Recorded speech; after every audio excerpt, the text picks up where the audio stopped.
All right, so we wanted to get into this Colleen Jo Matarico case, the LA middle school teacher Yeah. accused of sexually assaulting a student. And we got a lot to unpack here. Hmm. Court documents, news reports, and we've got your expert analysis. So Yeah. buckle up. It's going to be a heavy one, but For sure. we're going to dive in. Yeah.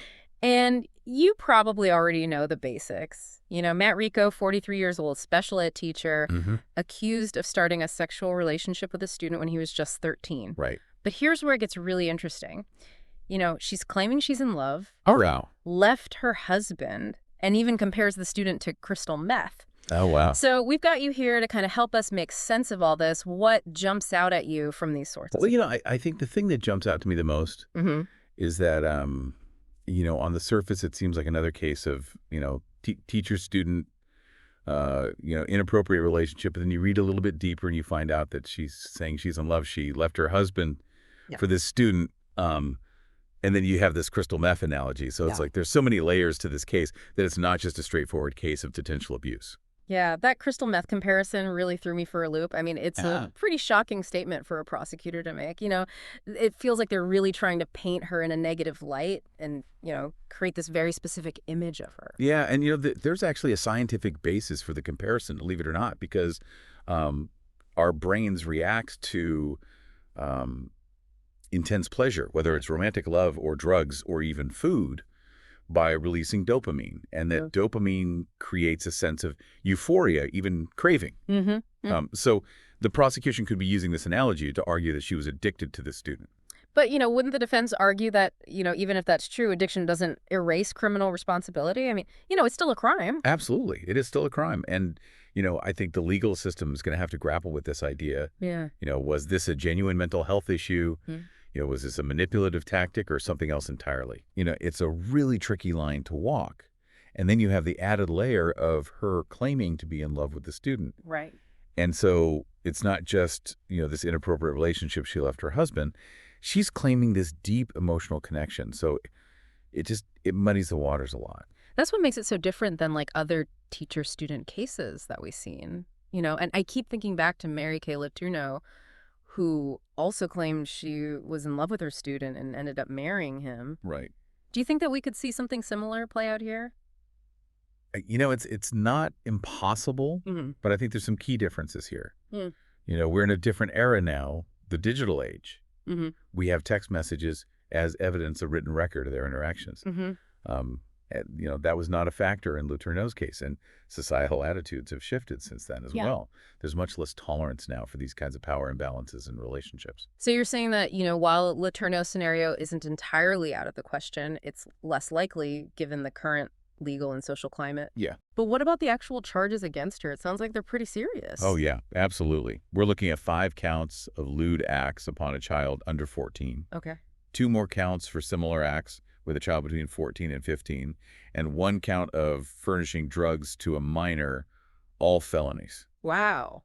And remember, these charges stem from incidents that allegedly happened both in her classroom and outside of school. Hold on, wait, in her classroom? Yeah. That's incredibly disturbing. It really, it violates the very idea of a classroom as a safe space. Right. And just to be clear for our listeners, since we are talking about minors, can you explain what statutory rape means and why consent is not a factor in these cases? Sure. So statutory rape refers to sexual intercourse with a minor. Okay. And the reason consent isn't considered in these cases is because legally minors are not deemed capable of giving informed consent, especially when there's a significant power differential like in the teacher-student relationship. So it's really about protecting, those who are vulnerable to manipulation and coercion. Yeah. So even if the student says that they consented, it doesn't matter legally. Exactly. The law is designed to protect minors regardless of, their perceived feelings or understanding of the situation. Okay. And it's about recognizing that inherent power imbalance and potential for abuse. And in this case, the fact that some of these alleged incidents took place in the classroom just adds another layer of seriousness to these charges. Yeah. Okay, so we've got a lot on the table here. We've got, these heavy charges, the potential for more victims, this whole love as an addiction angle, and then the ghost of Mary Kay Letourneau looming in the background. So where do we even go from here? One big question is how the defense plans to approach all of this. Yeah. Matarico has pleaded not guilty. Right. So that means her legal team has to figure out a way to counter the evidence, the text messages, the accusations, and the inherent challenges of defending a statutory rape case. But that just seems incredibly difficult. I mean, how do you create a believable defense when, the evidence seems so stacked against her? How do you explain away those text messages, for example? Well, it's a tough road ahead, that's for sure. Yeah. But the defense has a few potential avenues. They could try to discredit the victim's testimony, Oh, okay. argue that the text messages were taken out of context, or even explore a mental health defense. Mm. So we'll have to see what strategy they choose, but it's going to be fascinating to watch it unfold. That's a great point. We've got a lot more to unravel here, especially when it comes to the defense strategy and the legal hurdles that they face when we come back. We'll dive deeper into those aspects and see if Matarico's claims hold any water. They've got a lot to work with, for sure. Defending these types of cases is never easy. All right. Especially with statutory rape laws being so strict, like how can they even, build a case in this kind of context?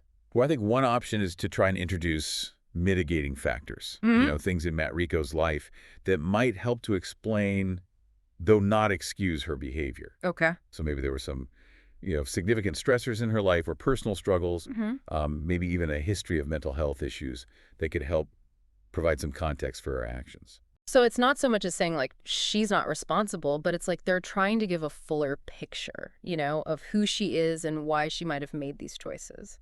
Exactly.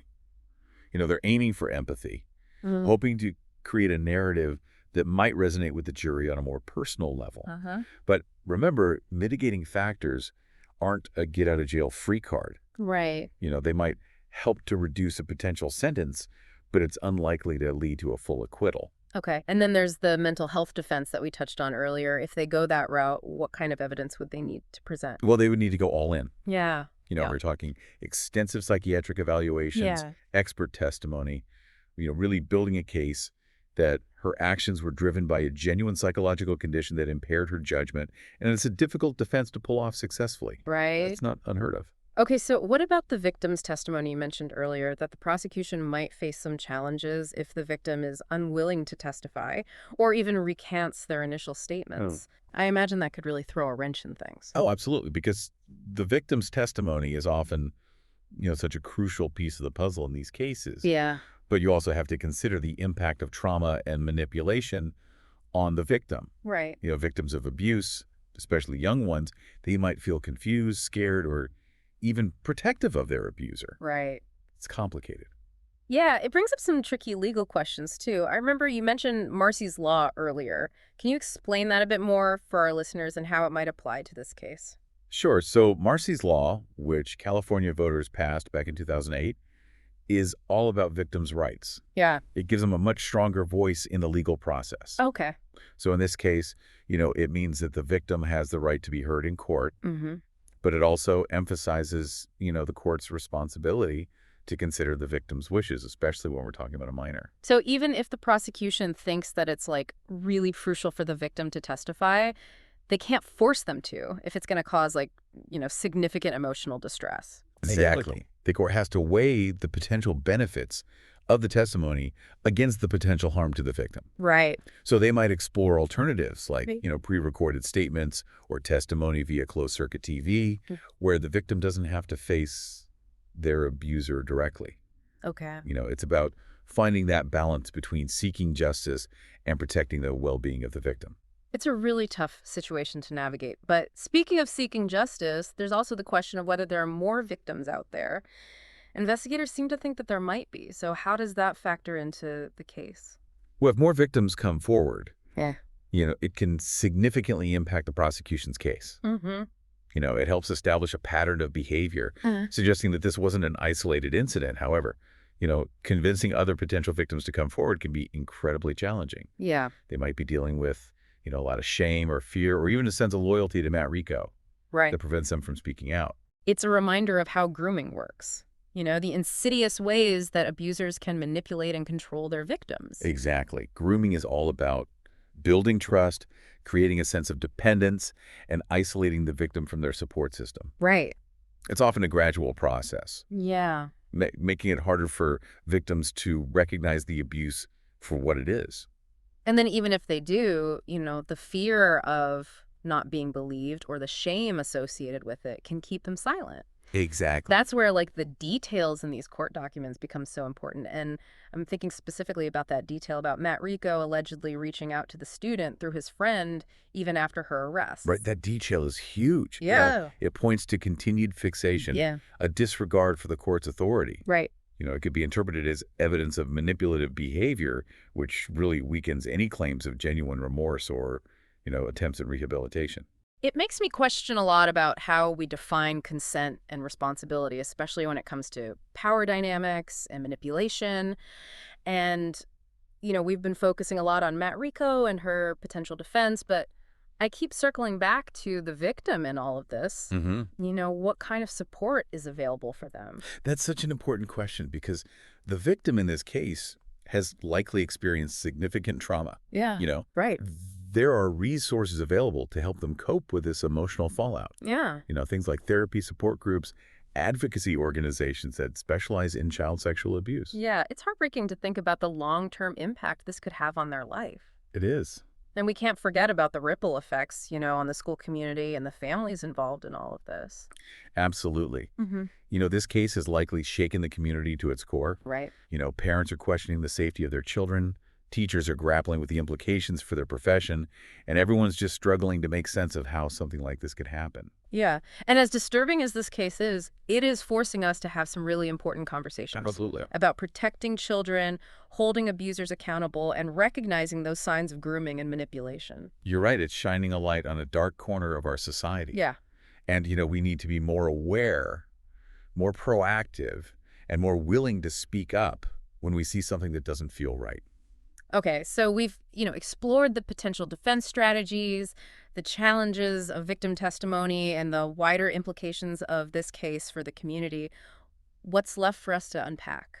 Well, we still haven't delved into the specifics of that crystal meth analogy and the Mary Kay Letourneau parallels. Those are both fascinating points that could help us to, understand the unique aspects of this case. And I'm still grappling with, the potential ramifications of the love as addiction argument.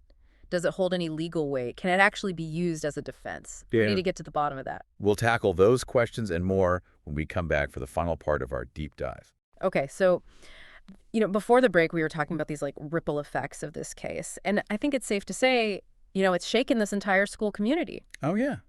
Parents are probably on edge, wondering if their kids are safe. Absolutely. I mean, this case, it really throws a harsh spotlight on those vulnerabilities that exist within our education system. Right. Parents entrust their kids to these institutions, believing that, they're these safe havens for learning and growth. But then when something like this happens, it really shatters that sense of security. Suddenly every interaction, every relationship is scrutinized. Right. And it's just a deeply unsettling experience, for everyone involved. And for the teachers, too. I can only imagine the added pressure that they must be feeling now. Oh, it's a heavy burden. Yeah. Teachers already face so many challenges, from demanding workloads to, ever-changing curriculum demands. Right. And now they have to grapple with this added layer of scrutiny, the fear that any gesture of kindness or support could be, misconstrued or misinterpreted. Right.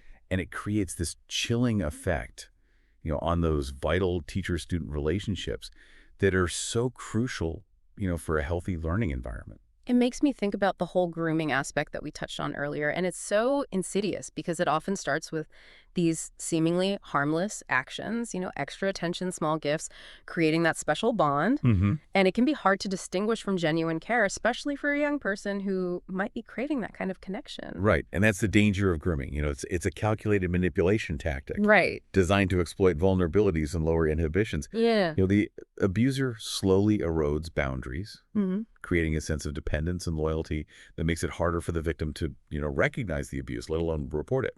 And to be clear, we're talking about tactics that extend beyond just this one case. Yeah. This is something that happens in all sorts of contexts where there's this power imbalance, coaches, mentors, even within families. Right, absolutely. So it's a reminder to all of us to be vigilant and pay attention to, those subtle red flags. Absolutely. Yeah.